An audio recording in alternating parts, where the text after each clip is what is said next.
Voy a presentar hoy Ménage à Trois, una conferencia que espero les guste sobre 3 partes y 3 inquietudes en un solo momento.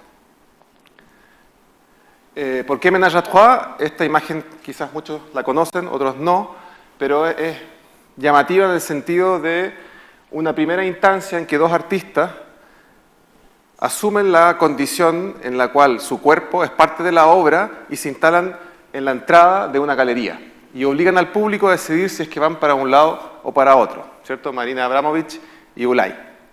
Entonces, esto que en el año 77 parecía revolucionario, quizás hoy no lo es tanto, pero es un referente, quizás hoy podría aparecer en Instagram sin ningún problema, un par de censuritas, pero también tiene que ver con esta condición que en la misma época, el año 76, un año antes, estaba esta película, Doña Flor y sus 2 maridos. La película trata de Doña Flor, que tenía un marido entretenido, que murió, y un marido que era muy fome, pero que le daba dignidad a su vida. Entonces, de alguna manera, aparece de nuevo el fantasma de este marido vividor y está toda complicada porque siente que está siendo infiel a su marido posterior.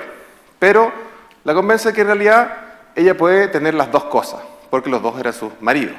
Entonces, lo que quiero presentar hoy es cómo combinamos cosas y quizás las barreras que teníamos anticipadas como disciplina pueden cambiar, pueden mutar. Estamos en un siglo nuevo, siglo XXI, donde ya no tenemos que elegir por un lado aburrido pero serio o un lado más divertido que puede tener otras implicancias y que puede ser más entretenido justamente. Acá.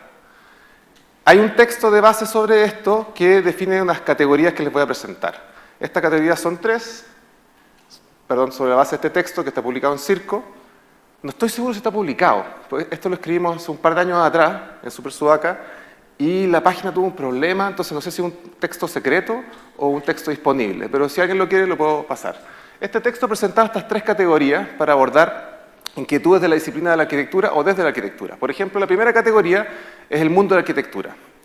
El mundo de la arquitectura es quizás lo que más conocemos como aspectos disciplinares. Es el mundo de las bienales, el mundo de las publicaciones, el mundo de la academia, donde estamos nosotros.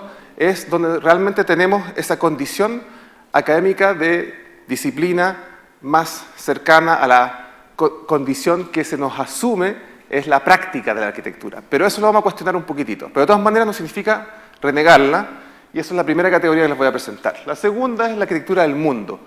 Esto es una idea de entender en qué sociedad vivimos, ¿sí? E invertir un poco la frase para entender cómo nos desenvolvemos en eso y cómo podemos también entender aspectos que no tienen que ver directamente con proyectar, sino nuestras habilidades como arquitectos de análisis y de reflexión y cómo podemos participar y eventualmente eso podría ayudar a proyectar a futuro. Y por último, arquitectura directa, que ya es una subcategoría en la cual hay una pequeña transición donde ya no operamos desde el encargo, sino de la autogestión y del autoencargo. Eso lo vamos a ver un poquito al final. Partimos con el mundo de la arquitectura. Les voy a presentar directamente mi primera obra, que es la Casa Quiltro. ¿Ya? Ahí está Sergio, el Quiltro. Muchas veces cuando presento esto, he presentado esta obra de él, va a cumplir 10 años. Entonces la he presentado varias veces, de hecho estoy como muy agradecido porque he podido viajar gracias a esta obra, ahí les cuento. Y Sergio me permitió hacer eso. Y ustedes ya saben lo que es un quiltro. Me toca muchas veces definir lo que es un quiltro, pero esta mezcla de raza improvisada que da este perro más leal y más astuto. Entonces, cuando empecé esta primera obra, no voluntariamente, no es que dije voy a hacer una casa quiltro, a medida que el proceso iba avanzando, que era bien difícil, el terreno era difícil, el presupuesto era poco, etc., no estábamos muy convencidos del resultado final. Si bien ahora habíamos 10 años mirando esta obra, en su momento parecía una obra bien mutante, bien rara. Y nos preguntamos qué es, o sea, o cómo se iba a llamar, o qué es lo que era, y justo pasó Sergio, y dijimos, pero mira, es igual que Sergio. De hecho, esta foto de Sergio, ahí para allá, no resulta para atrás. Bueno, la foto que vieron de Sergio está en la misma obra. ¿Ya? Está emplazada en un terreno de 5.000 metros cuadrados, una parcela de agrado, donde recibíamos esta topografía de los planos de levantamiento, y curiosamente también se asimilaban a los planos estructurales que empezamos a desarrollar, y hasta el detalle. ¿Sí? Entonces era muy loco que finalmente una obra que tenía estas inquietudes tuvimos que racionalizarla al punto de poder coincidir con el detalle. Era intencionado y no al mismo tiempo. Ahí.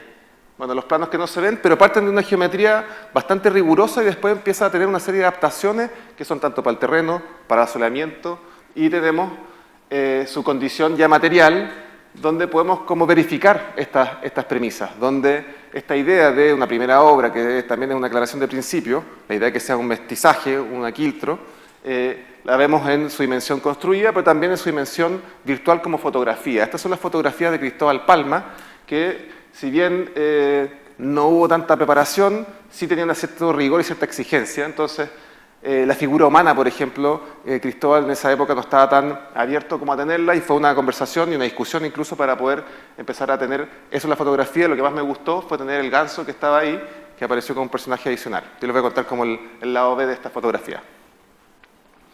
Acá, la fotografía del techo, donde vemos que el acceso es por arriba de la casa, por lo tanto esta casa, más que una casa con mirador, es un mirador con casa, que era muy importante dentro de justamente este ajuste que tomaba el proyecto. ¿Sí? Fotos de interior, súper ordenado. ¿Sí? Fotos de noche, me salté una, y ciertas personas recorriendo la rampa. Y después José Luis Uribe llega un momento en que presenta otra dimensión de registro de esta misma obra que vemos acá, donde podemos ver la vida cotidiana, que llega de sorpresa, saca estas fotos cenitales y compone este collage.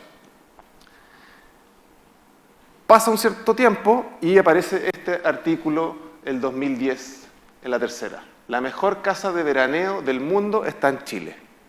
Y la foto del aquiltro. Y yo no tenía idea. Y empiezan los llamados. Oye, hay gente acá afuera, ¿qué hacemos? No sé qué. ¿Por qué tú preparaste esto? La verdad que no. Salió de rebote, fue publicada como en una parte, después a otra, etc.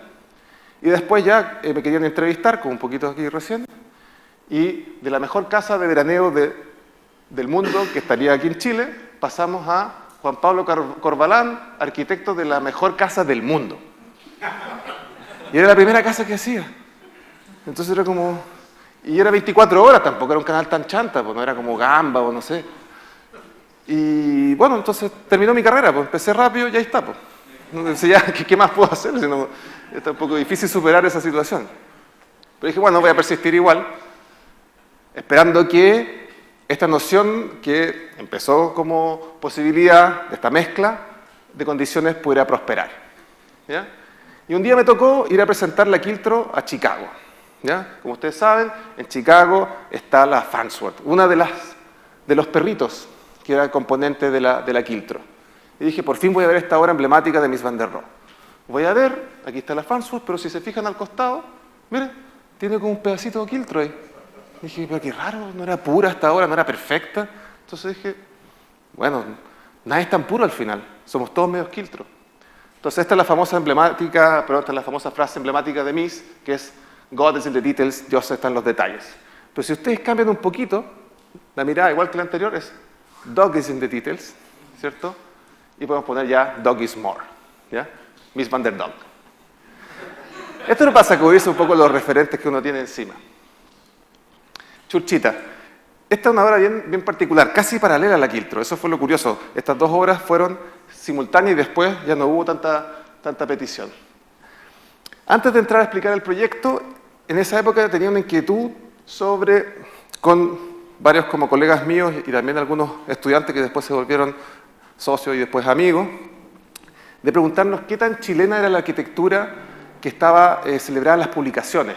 Si usted recuerda, hace 10 años atrás hay una serie de revistas internacionales de prestigio que empezaron a publicar como editorial y en su portada la arquitectura chilena. Y empezamos a hacer rápidamente una recolección de quiénes eran los personajes, cuántas veces eran publicados, qué tipo de obra publicaban, etc. El profesor Portal, no sé si usted participó de la última revista rumana, que era la que tenía un poquito más de apertura hacia unas manifestaciones más de arquitectura joven hace 10 años atrás, tenía 10 años menos. Y trasvasijamos esa información a la distribución social de Chile. Y nos vimos que, aparte de dos obras emblemáticas que podrían ser la ermita de Undurraga y efectivamente Alejandro Aravena, casi todas las obras en ese minuto se concentraban al segmento más rico de Chile. Entonces esta arquitectura chilena, celebrada internacionalmente, solo le correspondía como a un quinto de la población. Entonces, ¿qué tan chilena podía ser si ese quinto de la población además es el quintil más rico? que es el que viaja internacionalmente, entonces obviamente tiene acceso a este tipo de obras. Entonces empezamos a darle vuelta a esto y apareció un encargo bien extraño que fue primeramente una gestión de proyecto de título de un después futuro socio y amigo, Gabriel Vergara, que era muy grande para hacerlo como título en Talca, en la Universidad de Talca de esa época, y pasó a transformarse en una especie de encargo, digo especie de encargo porque no había mucha remuneración, entonces era como una especie de acuerdo poder hacer esto, que era una capilla, ¿ya? Una capilla que quedaba en Villa La Paz, y al lado de Villa La Paz estaba Villa Las Américas, como la Universidad de Las Américas, pero Villa Las Américas era un lugar complicado. Para entrar tenías que pasar ese retén, que era como una advertencia, si tú pasas este lugar, ya es tu culpa. Entonces, en ese límite estaba esta capilla, que tenía esta vocación, que era, si ustedes ven la estructura de atrás, esa era la capilla original, cómo se albergaban estas características y estos personajes, junto con esto que nos llamó mucho más la atención. Entonces, ya en esa época nos preguntamos cómo conservamos la vocación comunitaria, que es los aspectos que vemos ahora en la escuela, intervención comunitaria o interacción comunitaria, eran unas inquietudes que teníamos. La capilla funcionaba como sede social porque la sede social original no había nadie porque se robaban la plata, etc. Entonces, cuando presentamos esta idea de vuelta a nuestro mandante, que era el obispado, dijimos, nos interesaría tener un lugar social, ¿sí? Pero la respuesta fue no, po. Si es que es una capilla, no es un lugar para celebrar kermés ni nada por el estilo, es una cosa solemne, una capilla. Pero se supone que las capillas están al servicio de justamente los feligreses, la comunidad, etc. Entonces, ¿cómo hacemos? Estamos en este versus entre la vocación más social, ¿cierto?, de la Iglesia, con una vocación más simbólica. Estamos entre estos dos santos. Entonces llegamos a una negociación que finalmente era construir la capilla, pero de tal forma que fuese una plaza cubierta, pero el perímetro de la capilla, del lugar, pudiera mantener toda la biblioteca, la sede de los adultos mayores, etcétera, y además poder agregar más programas, ¿sí? Entonces tuvimos que romper un poco las convenciones de lo que se esperaba de una capilla para poder tener ese perímetro comunitario social, ¿ya? Entonces, y después como estructura, la idea era una plaza cubierta, ¿ya? Ahí tenemos un poco el corte. Y nuestra volumetría, que la idea era que tú podías apreciarla de los distintos puntos alrededor de este perímetro. Y cuando la teníamos así, teníamos que recubrirla, todo está con muy bajo presupuesto, para mí lo más importante era poder aislar, que fuera cómoda, unos aspectos bastante funcionales, y pasamos de nuestro 3D a nuestra volumetría. Esto fue una de las cosas más impresionantes y espero que a ustedes les toque. Cuando uno proyecta estas obras en abstracto, tiene una cantidad de elementos efectivamente digitales, ahora podrían tener realidad virtual, pero una vez que físicamente se levanta una obra, que pasa eso, es algo bien, bien impactante. A nosotros nos llamó mucho la atención cuando ya teníamos el volumen recubierto y además como vimos como el esfuerzo que cuesta levantar esta cosa que es como realmente egipcio, o sea, de toda la tecnología que hagamos atrás, así a pala y picota, quedamos bien impresionados. Pero esta es la volumetría de la capillita, pero no sabíamos cómo recubrirla, sobre todo que los vecinos de Villa Las Américas tenían la costumbre de tirarle piedras a la capilla. Y ahí surgió la pregunta, ¿cómo hacemos un revestimiento que pudiese resistir las piedras? No teníamos presupuesto, no podía ser antipiedra. Entonces empezamos a ver qué revestimiento ya venía quebrado, y ahí surgió esta idea del mosaico, algo tradicional, Gaudí, etcétera, dentro los mismos mosaicos bizantinos, y convencimos justamente, además podemos conseguir un montón de cerámicas gratis que estaban quebradas, y seguimos con esa idea para recubrir la capilla. No nos resultó nuestro esquema, así que le pedimos a Simón Fuentes, un artista de Talca, que nos presentara una idea. Y él llegó con esto, con este despliegue del pliegue. Después con este, uno lo reducía, perdón, ahí me adelanté. Bueno, pero la idea era que Simón hace esto, nosotros teníamos un montón de dudas porque parecía un papelito de nuevo, pero una vez que ya está avanzado, lo que Simón proyectó, cuando yo le dije, oye, Simón, no creo que lo puedas terminar así, tal cual como lo hiciste en este papelito, en este esquema, porque no sé los tamaños, tengo idea. Y él me responde, yo te pregunté a ti o te cuestioné tu arquitectura. Y dije, no, pues, ya, pues entonces deja hacer lo mío. Ok, entonces ahí tenía ya un cruce. Y termina muy parecido, si ustedes pudieron ver, a lo que se había proyectado, pero con puras piezas y colores, nada que ver. Entonces este tipo genial hace estos grupitos de cerámicas rotas y logra la combinación de colores que él ya había proyectado. Entonces, si bien son tonos azules, están así, pero son pedazos de cerámica, las más compradas, que es cerámica que parece mármol, cerámica que parece madera, etc. Y en el resultado es como Simón lo había imaginado. ¿Sí? Ahí tenemos vistas de la capilla terminada. ¿Ya? Estos son vitrales de policarbonato con celofán adentro para simular los vitrales. ¿Ya? Y el altar. ¿Ya? El altar tiene toda una serie de convenciones, como saben, y si ustedes reconocen, en el medio del altar está esta figura. Y si se acuerdan de la capilla, lo que Simón hizo fue que esas figuras que nadie reconocía, incluyendo nosotros como equipo arquitecto, son extractos de esta otra figura. Yo le había pedido que no hiciera ninguna figura como sufriendo, ni nada por el estilo, entonces este Jesús peregrino es justamente el que uno reconoce cuando uno entra en la capilla, pero afuera de la capilla son estos pedazos abstractos, entonces junta lo figurativo con lo abstracto, y está ahí. Eso sonaba súper bien, pero la comunidad lo encontró que era muy narigón y lo tapó con un florero. Así que ahí vemos nuestras dosis de realidad y expectativa. Ya, siguiente ahí. Ahí está la capilla. Otra cosa interesante es que había un sitioriazo enfrente y a medida que esta capilla empieza a tomar volumetría, empieza a contagiar, digamos, el terreno, se arma esta plaza, donde también después fue justamente replicado el modelo de los mosaicos y empieza como a armarse una placita con mosaicos ya hecho por la municipalidad. Ya, pasamos a otra obra que es el Cabañón. Ahí está. Bien emblemático. Cabañón es como una especie de arquetipo dentro de la disciplina de arquitectura. Uno de los más emblemáticos es el Cabanon de Le Corbusier. Ya viejo se retira, yo como ya había hecho la mejor casa del mundo, podía como retirarme, entonces empezar a pensar en mi propio cabañón.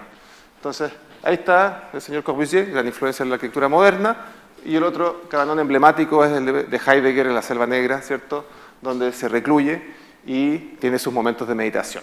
¿Ya? Entonces me parecía una tipología interesante porque era atemporal, y esto está ubicado en la precordillera, entonces me parecía más interesante volver a la noción de refugio que una arquitectura hipermoderna o algo parecido. Pero lo curioso de los cabañones es que siempre tiene esa constricción del techo, ¿cierto? Todas las cabañas tienen este techo a dos aguas, que en el caso de Heidegger es básicamente un espacio perdido, en el caso de Corbusier desaparece, es un techo para una sola inclinación. Entonces me preguntaba cómo podíamos tener de nuevo, no tener que elegir el techo para acá o el techo para allá, sino cruzar, tener las tres posibilidades, tanto un techo como arquetípico, un techo que se conectara con lo que está abajo y al mismo tiempo un techo orientado hacia un lado. Y ahí surgió esta idea de tener un híbrido, como un quiltro, que es justamente esta complejidad y simpleza al mismo tiempo de la estructura arquetípica de una cabaña. ¿Ya? Como dije, está en la precordillera, una sola volumetría. La idea era más algo como volver a un refugio y tener vistas así enmarcadas. ¿Ya? Y aquí viene el corte como empieza con una sección y termina del otro lado de otra sección, pero al hacer esto incluye una torsión. Y permite distintas posibilidades como ventilar los baños. Esta es un monoespacio que tiene una planta abierta dividida por este núcleo de baño. ¿Sí? Y las conexiones entre un ático, y así como van viendo va variando el techo y genera esta volumetría. ¿Sí? Ahí estamos elaborando la cabaña. Dio muchos dolores de cabeza, como pueden ver, nuestra practicante estrella está tratando de sacar esto, pero de nuevo, si uno como insiste un poquito, y esto era súper barato, se logra y es casi igual a lo que uno tiene en maqueta. ¿Sí? Y ahí termina. Y esta espacialidad había que conquistarla también para ver qué programa podíamos poner ahí. También sorpresas como la nieve, ese bonito, ¿cierto? Las vistas. Y niñitas viendo el cielo, que también está bueno. Aprovechar máximo cada rincón de los espacios, entonces esta escalera se transforma también en lugar de guardado. Y aquí empezamos justamente a ver cómo colonizamos este espacio y lo van a ver más adelante. Ahí vamos a ver qué pasó. Y por último, menos que nada, ya es otra condición dentro de la misma tipología de las cabañas, de una instancia en la cual había menos presupuesto que en todas las obras anteriores. Y lo único que se podía hacer era una especie de casa convencional con un solo maestro que era la persona que hacía estas cabañas. Fui a recorrer con el propio maestro, le dije, maestro, muéstrame lo que hace, mostró unas casas como bien aspiracionales, nada interesante, y mostró galpones del sur. ¿Ya? Estos están en el lago Lanalhue. Y le pregunté al maestro, ¿podemos hacer como esos galpones pero con la casa adentro? Y el maestro dijo, raro, pero sí, ya pues. Así, normal, súper normal. ¿Ya? sin diseño. De hecho, una de las premisas era sin arquitectura. Por eso, menos que nada, ya no queda nada. Y esta es la planimetría. Aquí está mi parte BIM. ¿Ya? Lo más sofisticado que podía hacer. De hecho, llegó un primo que es arquitecto también y dijo, ¿cómo no hacís plano? Eso no corresponde. Y dibujó una cosa en 3D, en ArchiCAD, bla, bla, se lo mostró al maestro, se rascó la cabeza, le mostré, maestro, ¿entendió algo? No, entiendo el cuadernito. Otra condición. ¿Ya? Nada contra BIM, está súper bueno BIM también. Y dibujito, ¿cierto? Probando, testeando, arquetipo con un solo corte. Había que condicionar este corte, repetir el corte, maestro haga esto, repítalo hasta el final. Y utilizando todo lo que podía ser resultante de la madera. Desde el tronco interior para los pilares hasta la corteza para el exterior y armar la fachada. Y ahí quedó. Tiene estos postigos que se abren. Ahí, ¿ven? Y tiene por primera vez mi intento en colores, porque si tengo como toda esta escenografía que se abren unos postigos y lo único que veis son las ventanas que hay adentro o alguien así en el baño, no tenía mucha gracia, entonces dije, maestro, probemos unos colores. Y el maestro probó estos colores. Y dije, qué raro estos colores, ¿dónde los sacó, maestro? Bueno, son los colores que se usan para terminar una casa. Mira, y si no está pintado, no está terminado. No, tiene que estar terminado. Fui a Cañete, que es el pueblo más cercano, y claro, ahí se entienden dónde los colores. Entonces ahí tenemos los colores cañetinos. Es un momento que dejé ese control absoluto sobre las obras. Era ver qué pasaba. A un momento tuve mucho miedo. Yo empezaba a ver esta forma como súper normal, casi aburrida, y decía, uff, esta casa va a quedar, pero fome, no es arquitectura, como que solté la cuestión. Pero después empezó a agarrar su carácter y finalmente cobró también su dimensión doméstica. Gracias, Bruno. Ya. Mucha gente se sorprende, cree que es un galpón. Siguiente. Esto fue otro error.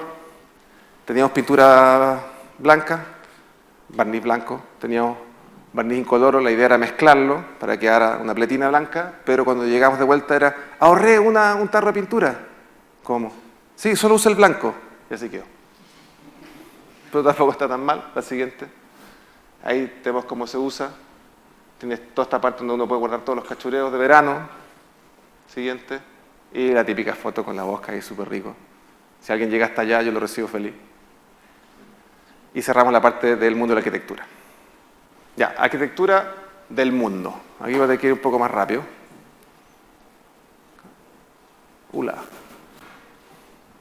Ya, voy. Esta es la parte como de investigación. Bueno, como les mencioné antes, pertenezco a un grupo que se llama Super Sudaca, donde justamente tomamos estos abordes, donde nació esta idea de la arquitectura del mundo. Esta es una investigación sobre China, que empieza a entender el fenómeno urbano de China como de las migrantes más grandes del planeta y que viven en todas las ciudades, que al mismo tiempo no llegan como acostumbran llegar los imperios, que es primero un ataque militar, después un ataque cultural y finalmente un ataque económico y un ataque cultural. Los chinos hicieron al revés. Primero llegaron con la cultura, la mayoría comió en restaurantes chinos, con palitos. Entonces empezamos a entender que ya somos chinos en el fondo. Y esto fue una mirada distinta a la paranoia de Occidente de entender a los chinos como una amenaza, ¿sí? Y entender que no entran en los cánones de la supuesta democracia, pero qué tan democráticos son los imperios como Estados Unidos, etc. Entonces empezamos a dar esto y termina publicado en una de las revistas más relevantes o que tiene mayor citación en arquitectura, Q1, etc. Pero somos tan torpes que presentamos, siguiente, el currículum como Super Sudaca, no como nuestros nombres. Entonces eso era una especie de absurdo porque si tú quieres tener puntos por publicar tienes que poner tu nombre y aquí nosotros nos poníamos este nombre ante todo. Entonces eso fue una lección, pero también nos parecía interesante presentarnos así. Y ahora les voy a presentar lo último que estoy trabajando, que es esta idea de arquitectura geográfica, voy a ir súper rápido, y en particular el caso de las tres fronteras entre Bolivia, Chile y Perú. La idea es entender las fronteras como algo que no es natural, algo que está proyectado. Entonces, una de las cosas más emblemáticas es la caída del muro de Berlín hace unas décadas atrás, que fue cuando marcó que se junta Occidente con Oriente, ¿cierto? Dos maneras de ver el mundo ya colapsaban y quedaba una sola. Entonces se hablaba de que ya no habían fronteras, que vivíamos en un solo mundo. un mundo único bajo un solo régimen económico. Pero por otro lado, los ataques del 11 de septiembre en Estados Unidos también habla de un mundo que es frágil, que está expuesto al terrorismo y empieza la refronterización, y tenemos, por ejemplo, en los casos más recientes, Donald Trump haciendo su nuevo muro en la frontera mexicana. ¿Sí? Entonces, pareciera que las fronteras son temas que están como fuera de nuestro control y están ahí condicionadas directamente. Siguiente. Pero quise entender las fronteras como algo que podíamos como debatir y no solamente como algo fijo y único. Entonces, para eso recurrí, por un lado, al estudio de frontera, que es lo que se presenta acá a la izquierda de la pantalla, pero también a la idea de que producimos el espacio socialmente. Esta es una teoría que me pareció mucho más abierta y que integraba posibilidades de lecturas espaciales más que las teorías específicas sobre las fronteras. Siguiente. Si uno toma todos los artículos, la gran mayoría de los artículos, siempre terminan hablando de la frontera en situaciones muy específicas. La frontera mexicana, norteamericana, en el caso del Paso, la migración de 1987 a 43, pero la complejidad espacial se pierde. Entonces, necesitaba una teoría que abarcara e incluyera lo anterior. Siguiente. Y en eso la teoría urbana era muy interesante porque hablaba de este proceso de urbanización, que es como este cuadro de Pollock, que no tiene un centro, que es completo, ¿cierto? Una sociedad urbana, como el propio Lefebvre presentaba, y que se puede ver a la escala planetaria cuando uno, si tuviese la oportunidad de ver toda la basura que producimos a nivel espacial, antes de llegar al planeta Tierra, uno chocaría con una serie de elementos, 300.000 elementos alrededor del planeta, que es el resultado de nuestra vida urbana. Siguiente. Entonces empecé a entender cómo se podía aplicar esta misma teoría sobre la frontera y cómo se percibe la frontera, que es parte de esta teoría de el espacio producido socialmente. Siguiente. Hay representaciones de cómo entendemos el mundo en cartografía. Siguiente. Pero me interesó el caso de la triple frontera porque era un caso que parecía no resuelto. Siempre tenemos como algo que ver con que Bolivia pasa esto, Perú dice esto otro, etcétera. Y empecé a analizar cómo se había practicado esta frontera, cómo se había percibido en tiempo. Y es una especie de montaña rusa. Al principio, cuando se constituyen las primeras fronteras de Estado-Nación, todo el mundo está de acuerdo. Y así como avanzando, empiezan los desacuerdos hasta que llega a una guerra emblemática que redefine o clasifica las fronteras como las conocemos un poco hasta ahora. Siguiente. Y aún así, justamente con la ayuda de algunos colegas míos, el profesor Abazo, el profesor Portal y el profesor Vergara, hemos ahondado un poquito en esto y entender que esto configura ciclos y patrones y que muchas veces no es un conflicto inmediato. Muchas veces hay mucho más latencia y mucho más diálogo que llegar al conflicto. Siguiente. Siguiente. Independiente de que nosotros podamos pensar las fronteras o imaginar las fronteras desde mapas. Siguiente. Mapas que vuelven a la localidad y sacuden a los mapas. Pero seguimos todavía con discursos que no terminan. Eso es lo interesante. Las fronteras son siempre parte como esta noticia spam, que nunca pasa un mes sin que haya una noticia sobre la frontera. En el caso de la frontera Bolivia-Chile-Perú es bien explícito. Siguiente. Pero las ideas de cómo se proyectan estas mismas fronteras son súper escasas.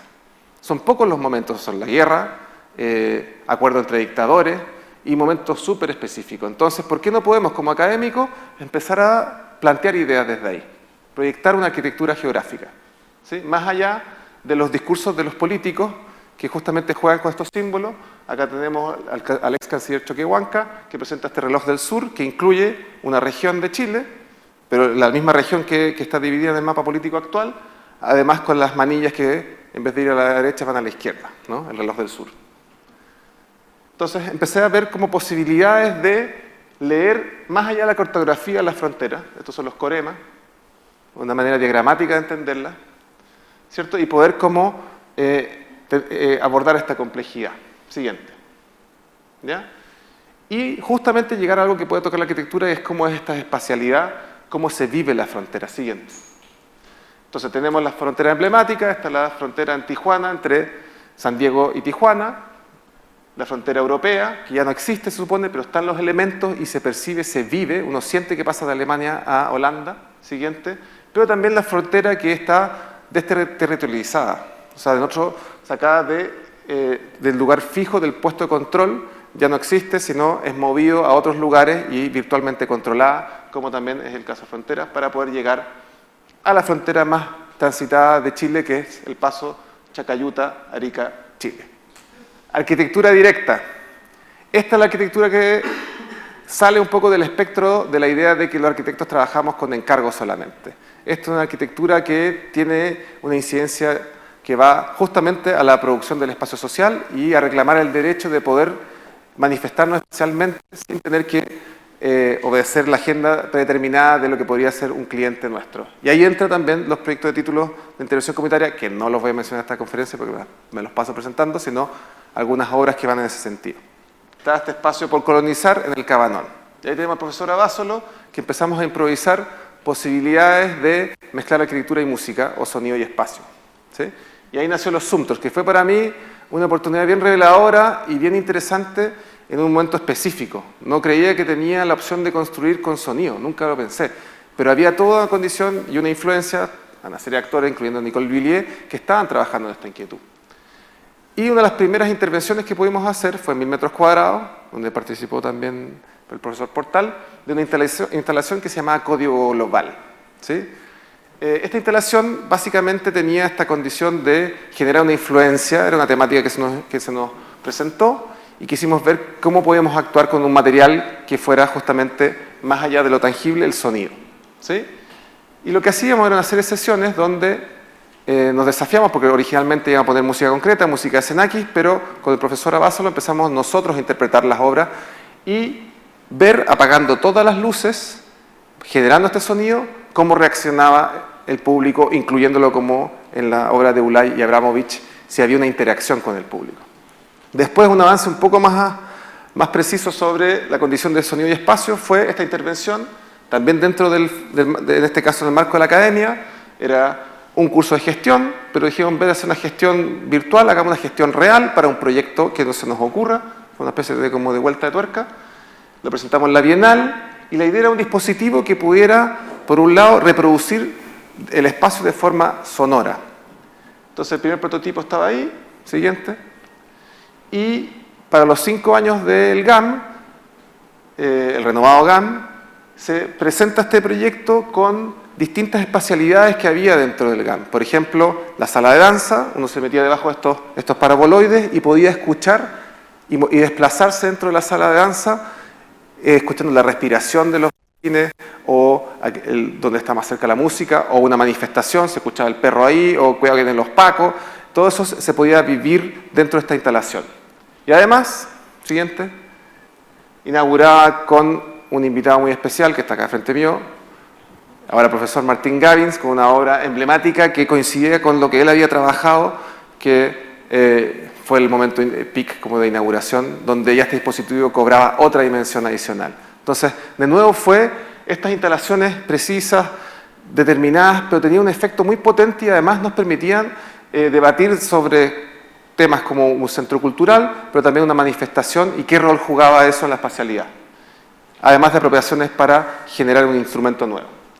Después entonces, ya para no ser tan carepalo, tan ambicioso, fue ambicioso, pero hubo un gesto anterior a condiciones, o más preciso, arquitectos que ya habían trabajado esto. En el caso particular de Xenakis, él tenía esta noción del politopo, que era una obra que incluía arquitectura, sonido, luz y música. Y esto fue justamente la oportunidad que en el festival siguiente, de FASE, convocado por la misma Escuela de Arquitectura, yo estaba recién como profesor, o no me acuerdo, pero fue uno de los primeros momentos que conocí a la Universidad de las Américas y su Escuela de Arquitectura.